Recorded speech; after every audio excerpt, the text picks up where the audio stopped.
تمام تعریفیں اس رب کائنات کے لیے ہیں جس نے اس کارخانہ عالم کے کسی بھی ذرے کو بے مقصد پیدا نہیں فرمایا۔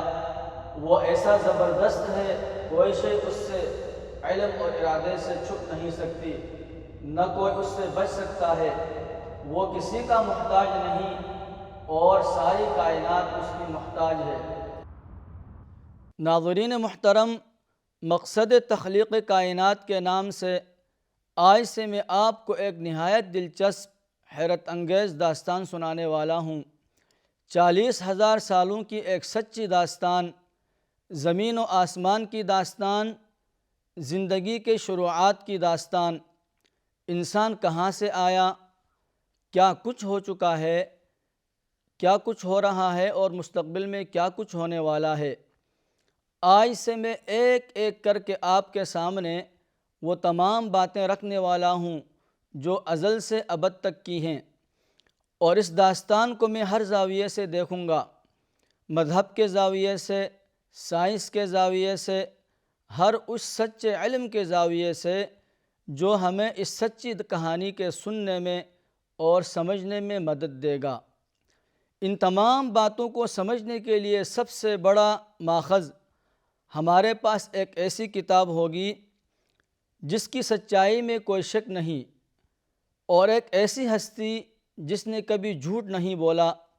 ہماری مدد وہ سائنٹیفک حقائق بھی کریں گے جو سائنس سے ثابت شدہ ہیں، جو محض تھیوری اور خیالات پر مشتمل نہیں۔ ہمارے سفر میں آرکیالوجی یعنی وہ قدیم کھدائی سے ملے ثبوت بھی شامل ہوں گے جن کے ذریعے میں اس کائنات کی تخلیق کی ایک تصویر پیش کر سکوں۔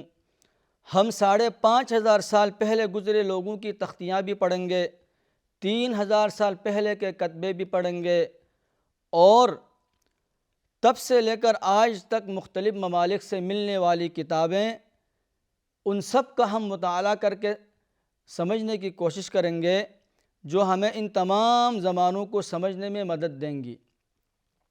اور آپ کو یہ داستان سنانے کا مقصد ان تمام علوم کو استعمال کر کے اس رب کائنات، اس ذات واحد و یکتا کو پہچانا اور اس کی تخلیق پر غور و فکر کر کے اس کی کبریائی کا اعتراف کرنا مقصود ہے۔ اس پروگرام کی ہر نشست اس ہستی کو پہچاننے کے لیے ایک کوشش ہوگی جس کا حکم اس کائنات کے ہر ذرے پر ہے، اور اس کائنات کے کونے کونے میں اس کا حکم پھیلا ہوا ہے۔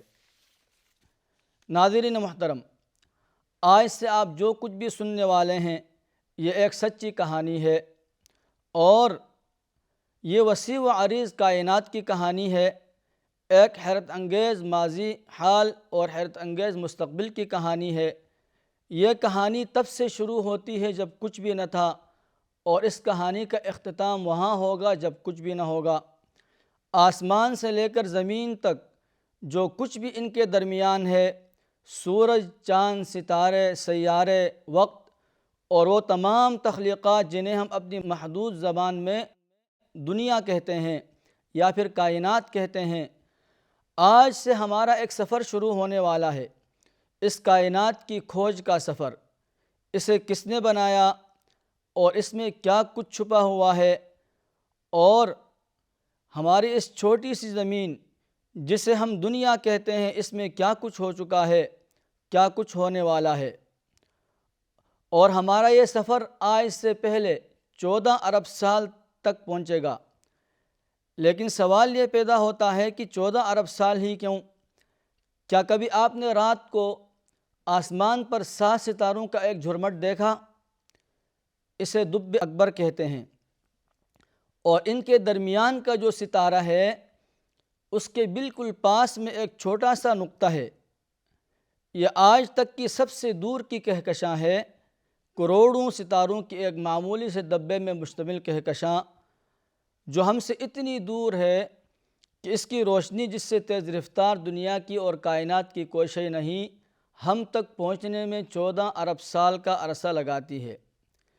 اس چھوٹے سے بے نام حصے میں دیکھنے سے ہمیں اتنا تو پتہ چل ہی جاتا ہے کہ ہم اپنے سفر کو کم از کم 14 ارب سال پہلے تک لے جا سکیں گے۔ لیکن ان 14 ارب سالوں کا 99.985% حصہ تو انسانوں کے آنے سے پہلے گزر چکا ہے۔ ہم انسان تو بالکل آخری کے چند سیکنڈ میں آئے ہیں، تو پھر ہم کیسے اس کائنات کو دیکھ پائیں گے؟ یہ جاننے کے لیے ہم آپ سے پہلے عرض کر چکے ہیں کہ ہم اپنے آپ کو وقت کی قید سے آزاد کر دیں اور ہم ان تمام علوم سے مدد لیں جو اس کائنات کی سچی کہانی سنانے والے ہیں۔ ہمارے ارد گرد ایک علم بہت ہی عام ہے جسے سائنس کا علم کہتے ہیں۔ اس سائنس کی ایک برانچ ہے جس کا نام ہے کائنات کی پیدائش کا علم، جس کے ذریعے 1964 میں ایک دریافت ہوئی تھی۔ یہ دریافت اتنی بڑی تھی کہ اس دریافت کرنے والے دونوں سائنسدانوں کو نوبل انعام ملا تھا، اور ان دونوں نے فضا میں ایک طرح کا ریڈیئیشن دریافت کیا تھا۔ لیکن عجیب بات یہ تھی کہ یہ ریڈیئیشن نہ تو کسی سیارے سے آ رہا تھا، نہ ستارے سے، اور نہ ہی کسی دوسری کہکشاں سے، بس یہ ہر طرف بکھری ہوئی ایک انرجی اور روشنی تھی۔ یہ لوگ کائنات میں جہاں کہیں بھی دیکھتے انہیں یہ انرجی نظر آتی۔ یوں لگتا تھا کسی زمانے میں بہت بڑے دھماکے کی وجہ سے یہ انرجی ہر طرف پھیل گئی ہو، جیسے کہ ایک عظیم دھماکہ، ایک زوردار دھماکہ جس کی گونج آج تک سنائی دے رہی ہو، اور جو کچھ ان کے درمیان ہے پہلے ایک ہی تھا اور وہ بہت دیر سے سنائی دے رہی تھی۔ سائنس نے اس دھماکے کو بگ بینگ کا نام دیا۔ آسمان، زمین اور جو کچھ ان کے درمیان تھا وہ ایک ہی تھا، پوری قوت سے ہونے والے دھماکے سے علیحدہ ہوا، اور اس زوردار دھماکے کا نام بگ بینگ رکھا گیا۔ لیکن اس دریافت نے ایک بہت بڑا مسئلہ کھڑا کر دیا۔ اس مسئلے کا نام ہورائزن پرابلم ہے، یعنی آسمان میں کسی جگہ ہمیں یہ روشنی 46 بلین نوری سال کے فاصلے پر پھیلی ہوئی نظر آتی ہے، تو کسی جگہ صرف 3 لاکھ کلومیٹر کے فاصلے پر نظر آتی ہے۔ اس مسئلے کا صرف ایک ہی جواب ہو سکتا تھا کہ اس کائنات میں روشنی مختلف جگہوں پر مختلف رفتار سے سفر کرتی ہے، جو کہ ناممکن ہے۔ ہمارے علم کے مطابق یہ قوانین فطرت کے خلاف بھی ہے۔ روشنی کی تو ایک ہی رفتار ہوتی ہے، 3 لاکھ کلومیٹر فی سیکنڈ، لیکن اس کے علاوہ کوئی حل بھی نہ تھا۔ اور اگر یہ بات سچ ہے کہ کچھ جگہوں پر روشنی کی رفتار مختلف ہے باقی جگہوں سے، تو ہمیں اس کے ساتھ ساتھ یہ بھی ماننا پڑے گا کہ ان جگہوں پر وقت کی رفتار بھی دوسری جگہوں سے مختلف ہے۔ اب اس مقام پر پہنچ کر ہمیں یہ احساس ہو رہا ہے کہ سائنس بھی اس کھوج میں ہمارا ساتھ ایک حد تک دے سکتی ہے، اور اس میں سائنس کا قصور بھی نہیں، کیونکہ ہمیں سائنس کی موجودہ شکل اب سے چند سو سال پہلے متعارف ہوئی ہے۔ لہذا ہمیں ایک اور علم کی طرف توجہ کرنی پڑے گی۔ چند سو سالوں سے پہلے انسانوں کا علم کیا تھا، اور وہ کیا خیالات رکھتے تھے، اور ان کے حساب سے یہ کائنات کیسے وجود میں آئی تھی۔ ان کا علم جاننے کے لیے ہمیں تاریخ میں جانا پڑے گا، ایک بہت بہت پرانی تاریخ میں۔ آج سے کوئی 173 سال پہلے کی بات ہے۔ عراق کے شہر نینوا میں کھدائی کے دوران کچھ تختیاں ملی تھی، یعنی مٹی سے بنے وہ تختیاں جن پر قدیم زمانے کے لوگ اپنی باتیں اس پہ تحریر کر دیا کرتے تھے۔ جب ان تختیوں کو پڑھا گیا تو معلوم ہوا کہ اس زمانے کے لوگ تخلیق کائنات کے بارے میں گفتگو کر رہے تھے۔ وہ کہتے ہیں کہ جب اوپر کوئی نہ تھا، نہ کوئی آسمان تھا اور نیچے زمین نہ تھی، جب صرف پانی تھا، نہ کوئی جھاڑی تھی نہ ہی جھونپڑی، اور نہ ہی کوئی دلدل تھی، جب کوئی نفس نہ تھا، نہ ہی کوئی قسمت لکھی گئی تھی، تب اس میں خدا کا حکم آیا۔ یہ بڑی دلچسپ بات ہے کہ ہمیں ہر جگہ پانی کا ذکر ملتا ہے۔ اگر ہم اس پوری عبارت کو پڑھیں تو اس میں 1000 لائنز ہیں۔ کسی چیز کی تخلیق سے پہلے پانی کے ہونے کا ذکر ملتا ہے۔ بس پانی تھا اور اس کے علاوہ ایک ہمیشہ رہنے والی ذات اور انسان اور اس کی روح کا ذکر ملتا ہے جو آسمان سے آئی تھی۔ لیکن اس عبارت کے سب سے دلچسپ بات اس کے یونانی ترجمے کے ایک لفظ ہے لوگوس، یعنی ایک کہی ہوئی بات۔ ان الفاظ میں یہ کہا گیا ہے کہ جب خدا نے تخلیق کرنا چاہی تو ایک بات کہی، لیکن یہ کیا بات کہی، اس معاملے میں یہ تختیاں خاموش ہیں۔ تو چلیں ایک اور قدیم تہذیب کی طرف چلتے ہیں جو ان سے بھی پہلے گزری ہے، 5000 سال پہلے۔ سمرہ کے لوگ، سمرہ بھی موجودہ عراق کا ایک ہی علاقہ تھا۔ انہوں نے بھی مٹی کے تختیوں میں لکھا ہے کہ نمو نامی ایک ہستی جو ہمیشہ سے موجود تھی، نمو نے پانی کے ایک بہت بڑے ذخیرے سے زمین کو پیدا کیا اور اس کے ساتھ آسمان بنائی۔ آپ یہ مت سمجھیے گا کہ سمرہ کوئی چھوٹی تہذیب تھی۔ سمرہ تاریخ کی بہت بڑی تہذیبوں میں سے ایک تہذیب گزری ہے، اور آج کی دنیا میں کم از کم 100 چیزوں کی ایجاد سمرہ کے لوگوں نے کی تھی۔ مثلا سب سے پہلے لکھائی، اور سب سے پہلی گھڑی، سب سے پہلا آبپاشی کا نظام، یہاں تک کہ جیومیٹری کا استعمال بھی سب سے پہلے سمرہ کے لوگوں نے کیا تھا۔ چلو ہم مان لیتے ہیں کہ یہ صرف 2 ہی تہذیبیں ہیں، ہو سکتا ہے کہ انہوں نے ایک دوسرے سے خیالات لیے ہوں۔ تو ہم 3000 سال، 3500 سال پرانا مصر کے پاس چلتے ہیں۔ وہ لوگ بھی اپنے احراموں میں لکھی ہوئی عبارت میں بتاتے ہیں کہ نون نامی ایک طاقت نے پانی سے اور پانی کے ایک بہت بڑے ذخیرے سے زمین و آسمان کو بنایا، اور ایک سمندر جو بالکل اندھیرے میں تھا۔ اگر 2300 سال پرانی یونانی تہذیب کو دیکھیں تو وہ بھی پانی کے ایک کالے سمندر اوقیانوس سے زمین و آسمان کی تخلیق کی بات کرتے ہیں۔ لیکن آپ یہ بھی سوچ سکتے ہیں کہ یہ تہذیبیں تو ایک دوسرے کے پاس پاس تھی، اتنے زیادہ فاصلہ نہیں تھا اور اتنا زیادہ زمانہ اور وقت بھی نہیں گزرا تھا، تو ہو سکتا ہے کہ ان تہذیبوں نے ایک دوسرے سے یہ خیالات لیے ہوں۔ اس لیے میں آپ کو بہت دور واقع چند دوسری تہذیبوں کے پاس لے کر چلتا ہوں۔ آسٹریلیا کے ایب اوریجنل لوگ، ان کے مطابق تمام لوگوں کی مالک ایک بہت بڑی ذات تھی اور ایک بہت بڑی طاقت جس کے علاوہ کوئی بھی موجود نہیں تھا۔ اس نے روشنی بنائی اور زمین کو زندگی دی۔ آسٹریلین سے بہت دور چائنا کی تھاویس تہذیب، وہ لوگ بھی ایک ایسے خدا کا ذکر کرتے ہیں جس نے بڑے پانیوں کو علیحدہ کیا، اس نے پہاڑوں کو اپنی جگہ رکھا، اور اس نے یہ سب اپنے علم اور کہے ہوئے الفاظ سے کیا۔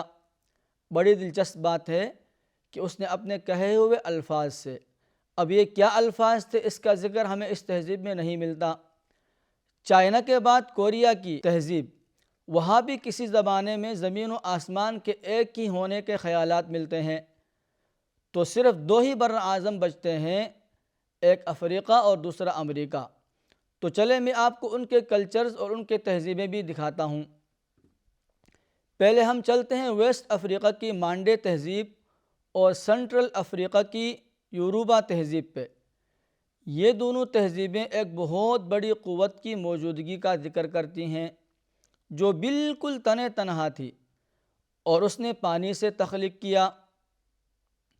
دوسرا بر اعظم امریکہ، جہاں ایک بہت ہی پرانا قبیلہ چیروکی قبائل کا، یہ ریڈ انڈین قبائل کا ایک قبیلہ تھا۔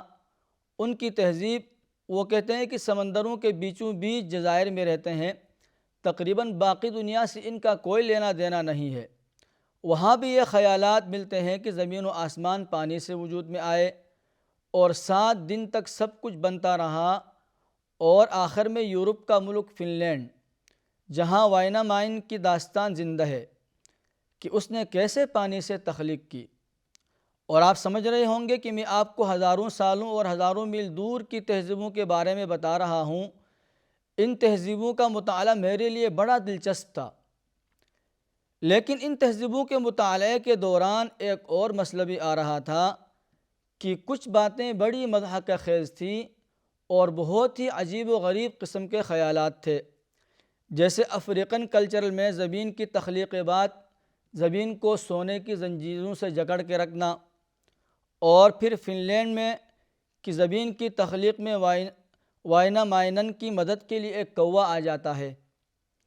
اب میں اور آپ اور ہم سب یہ جانتے ہیں کہ زمین نہ تو کسی سونے کی زنجیر میں جکڑی ہوئی ہے اور نہ ہی اس کارخانہ عالم اور اس وسیع و عریض کائنات کو پیدا کرنا کسی کوے کا کام ہو سکتا ہے۔ اس لیے میں نے ان تمام باتوں کو فلٹر کر دیا اور اس بات کو دیکھنے کی کوشش کی کہ ان سب میں مشترکہ کون سی بات ہے جو عقل کے قریب ترین ہو، تو معلوم ہوا کہ ان میں حرف بحرف ایک ہی بات ملتی ہے، اور وہ ہے خدا کی ذات، خدا کی قوت، کہ وہ تنہا تھا اور کوئی نہیں تھا، اسی نے پانی سے تخلیق کی۔ یہ سب کچھ 6 یا 7 دنوں میں ہوا۔ اب اس جگہ پہنچ کر یوں معلوم ہوتا ہے کہ جیسے دنیا کی تمام کونوں میں ایک ہی پیغام پہنچانے والا تھا، ہاں پیغام لانے والے مختلف تھے، وہ مختلف جگہوں اور مختلف وقتوں میں آئے، پیغام بھیجنے والا ایک ہی ذات تھی۔ اور ایک بات اچھے سے واضح ہو جاتی ہے کہ ایک علم اور بھی ہے جس کا دائرہ کار سائنس سے بہت زیادہ وسیع ہے، اور دنیا کے تقریباً 85% انسان کسی نہ کسی شکل میں اس علم پر یقین رکھتے ہیں، اور وہ علم ہے مذہب کا علم۔